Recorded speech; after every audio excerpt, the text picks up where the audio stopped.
Coming up next, an interview with one of the great rock writers of the 80s on the story of crafting one of the great movie soundtrack anthems.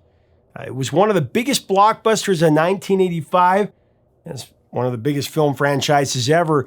This song bashed it out at the number 2 spot for weeks. Did it ever get to number 1? You're going to find out next on Professor of Rock, brought to you by Zenni Eyewear.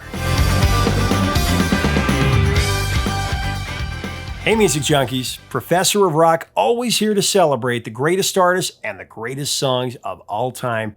We invite you to join our community below by subscribing to this channel. Hit the bell for daily content celebrating the best of the rock era. Now, today, and sometimes going forward, we're going to go behind the greatest number 2 songs of the rock and roll era, those that came up just a little bit short. Here's one from 1986. Now, it was a decade of excess, it was a decade of wonderment, and the 80s were a decade of blockbusters, both music and movies, and sometimes both combined. Now, in February of 1986, the band Survivor, armed with their new singer, the incredible Jimi Jamison, they spent 2 weeks at the number 2 spot on the Billboard Hot 100 with Burning Heart. It was the theme from Sly Stallone's Rocky IV. Now, the band had burst to the top spot for 6 weeks in 1982 with Eye of the Tiger from the previous Rocky sequel, 3. They tried to do it again, but That's What Friends Are For, by the combination of Dionne Warwick, Stevie Wonder, Elton John, and Gladys Knight, proved to be as brutal as Ivan Drago against Apollo Creed. Here is Jim Peterik, the co-writer of the song, with the story. Well, in 83, Caught in the Game, you released that album. It kind of flatlines a little bit. Bickler loses his voice. This is where you guys rise from the ashes with one of my favorite singers in history, Jimmy. It's very difficult for a band to survive the changing of a lead singer. It's happened. You know, Van Halen and Journey and Van Hagar and Journey. Yeah. But we didn't know. And we started holding auditions and, dead ends. But I got a call from my former manager, Frank Rand. And he said, you know, there's this group called Cobra, and their lead singer, I think they're about to break up, but their singer is really great. Send me the Cobra record. And I didn't really love the Cobra record, but I heard something in this guy's voice that sounded very interesting. We flew him into Chicago. He auditioned the day after Kevin Chalfant. We were just about to give the gig to Kevin Chalfant, who went on to form The Storm and many other great solo career. But when Jimmy came, we used to rehearse in this old carpet warehouse, and the fumes from the carpet would make us all cry. It was awful. And Jimmy comes, you know, he's very polite, very humble. It was almost like an Elvis Presley vibe. Yes, ma'am, no, ma'am. Not that bad, but very polite and very, just great guy. And he steps up to the mic, and Frankie and I just wrote Broken Promises. And, you know, he's singing in my ear the first one, summer and smoke, diamonds and dust, go where you will, do what you must. Goosebumps all over me. Yeah. Oh my God, do that on the microphone. So he nailed Broken Promises. And we had this crappy PA. He made the PA sound good. That's how loud his voice was. And I go, wow, can I show you another one? And we had just written The Search Is Over. Oh. So I'm playing him The Search Is Over in E flat, and he's singing it back to me. I said, did you hear this song before? He goes, no, man. That's how good his ear was. Wow.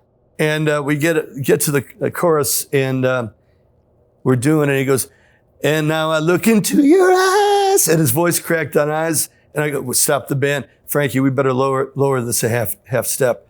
And he looks at me and goes, oh, man, give a half a man a chance. I love that. I never forgot that. I said, okay, all right. So we did it again in E flat. And man, did he nail that. Wow. He nailed it. I love that story. From this day on, it's in E flat. Now I look into your eyes. Burning Heart in 85, Stallone calls you up and asks you again. I mean, that's how much Eye of the Tiger meant to him. Of course, Eye of the Tiger is used again in Rocky IV. It is. But Burning Heart, you're right, line by line, it had to be perfect. It was a number 2 on the charts, held off by That's What Friends Are For. And I remember, because I listen to Casey Kasem every week, And I was so pissed. I was like, come on. When you're willing it to number one. Right. And it didn't happen. But number 2, number 11 on the rock charts, he sent you the script. You took a copy to the pool and you read through it, and you could tell that this was a different story. This was about 2 superpowers going against each other. Tell us about that. Well, right. It was that East-West tension. That was some fresh meat for me because I'd never written anything vaguely political at all. But really, it's more than political. Everybody has that struggle. And every line had to be good. 2 worlds collide, rival nations. It's a primitive clash, venting years of frustration. It's a primitive clash, venting years of frustration. Bravely we hope against all hope. There's so much at stake. Seems our freedom's up against the ropes. There is so much at stake. Seems our freedom's up against the ropes. It had to be good, but the funny thing is, we didn't have a title, really. We were calling it The Unmistakable Fire. And the original opening line for the chorus was, in the human heart, just about to burst. And Stallone goes, you got to do better. Every line of the song is great. And it comes to that chorus, and it goes, in the human heart. And to be real honest, I don't know if it was Frankie or Robin Lang, the music soup. I got to ask Frankie, or Stallone, who came up, no, it's got to be Burning Heart, the Burning Heart. So I don't really know the answer to, I know that I didn't come up with it. Yeah, because you were worried it'd be like a heartburn kind of thing. Well, yeah, and there was already that Adrian whatever who had a hit. Vandenberg, right. And it was a great song. That sounds like heartburn. In other words, I was thinking way too much. So I was trying to avoid that, but in the end, it was the right title. And what's crazy about it is you wrote it, 33 years ago? Mm-hmm. We're right in the middle of that right now. I know, it's so weird. Inspired by the Cold War. Yes. We thought the Cold War was over. Here we are, 33 years later, and we're right there. I tell you, it's got to be redone and re-released. It has to be. Well, and you brought a Wurlitzer up in the hotels you were staying in because you were on tour with REO Speedwagon, right. So you worked it up every day in the other hotel room, and you just come up with snippets of lyrics. Well, then we came back to Chicago and brought Jimmy in, and the whole band in, and we cut it at a real different studio that we'd ever worked on because the other one wasn't available. And again, it was magic, the way it came together. And when you showed it to Stallone, he said, I like it, but it's missing something. Oh, yeah. That one meeting, we were up there in his office. He said, you got the Burning Heart now, but there's still something missing. And I said, okay, how about an explosion in the Burning Heart? The unmistakable fire in the burning heart. And he said, yeah. You brought in Dave. Dave Ariano from the Ides of March, ex of the Ides of March. And he had all the cool patches. And he came down to Rumbo in the Burning Heart. In the burning heart, just about to burst. And you got it. And that was it. Stone loved it. Great music video. Great. That live concert with the That was a great video. Oh my God, very exciting. That was right in that moment where Rocky IV, Top Gun, all these huge movie soundtracks with huge songs that were putting the movie on the map, and the movie was putting the song on the map. It was vice versa. Oh, yeah. Really cool stuff. But HBO used it in that documentary. It was a 2011 NHL Winter Classic. Oh. Psych has used it, and then it was used in Grand Theft Auto. I don't even know that. The other thing I love about that song, how they used it in the movie, was Eye of the Tiger is showing at the very beginning when Rocky's kind of resting on his laurels and Clubber Lang's doing his thing and training and hungry and ready to go after Stallone. In the warrior's code, there's no surrender. What's cool about how you use Burning Heart is that it was when he was training. It's the opposite. Now Stallone is like, I got to beat this guy. He's got the eye of the he tiger. killed my friend. I've got to do this. And he's doing all those. He's in Russia where he doesn't have his equipment. And he's doing these. And he's doing all that heavy. Oh my God.